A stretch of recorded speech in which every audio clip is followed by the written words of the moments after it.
នៅក្នុងសាច់រឿងស្នាមពិឃាតបងប្អូនចំណុចដែលអ្នកនិពន្ធចង់ឲ្យយើងគិតពិចារណាចង់ឲ្យយើងស្វែងយល់គឺច្រើនមែនទែនអញ្ចឹងខ្ញុំនឹងលើកយកចំណុចខ្លះៗមកនិយាយនៅក្នុងសាច់រឿងនេះចំណុចដ៏រសើបចំណុចដ៏សំខាន់គឺនៅត្រង់អាតួនឹងឯងគឺអាតួឯកនឹងឯងដែលវាមានអត្តចរិតរមិលគុណ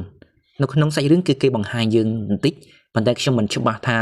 វារមិលគុណអញ្ចឹងមែនឬក៏ជាការយល់ច្រឡំទេត្រង់កន្លែងដែលវាចង់បង្កើតក្រុមហ៊ុនឬក៏រុញដៃគូចេញចង់ធ្វើទៅវាហ្នឹងកន្លែងហ្នឹងសាច់រឿងគេលេងឲ្យយើងឃើញតែកន្លែងហ្នឹងទេចំណុចមួយនឹងឯងដែលវាបង្កទៅជាហានិភ័យមួយរួមផ្សំជាមួយនឹងការមានស្រីមានដៃគូហ្នឹងដែលមិនដោះស្រាយបញ្ហាហ្នឹងឲ្យបានឆាប់ឲ្យបានលឿនដែលវាបង្កជាការយល់ច្រឡំទៅកាន់ប្រពន្ធហើយប្រពន្ធហ្នឹងក៏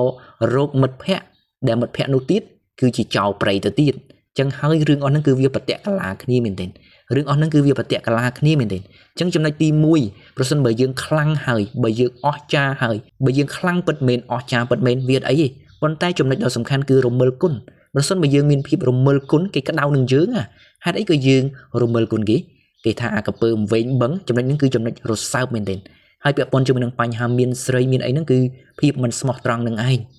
អញ្ចឹងគឺយើងត្រូវតែឃ្លាត្រូវតែដោះស្រាយឲ្យបានល្អបំផុតត្រូវតែប្រញាប់ដោះស្រាយទោះបីជាពេលខ្លះយើងជ្រុលជ្រោះមែនយើងជ្រុលដោយការសង្វឹងមែនប៉ុន្តែត្រូវតែប្រញាប់ដោះស្រាយបញ្ហាហ្នឹងរឿងអស់នេះបងប្អូនមិនមែនជារឿងតូចតាចទេឃើញម្នាក់ស្រីដែលចង់បានប្តីគេនឹងទេឃើញលទ្ធផលទេតែវាយ៉ាងណាដែរគឺវាអណោចអធមនឹងឯង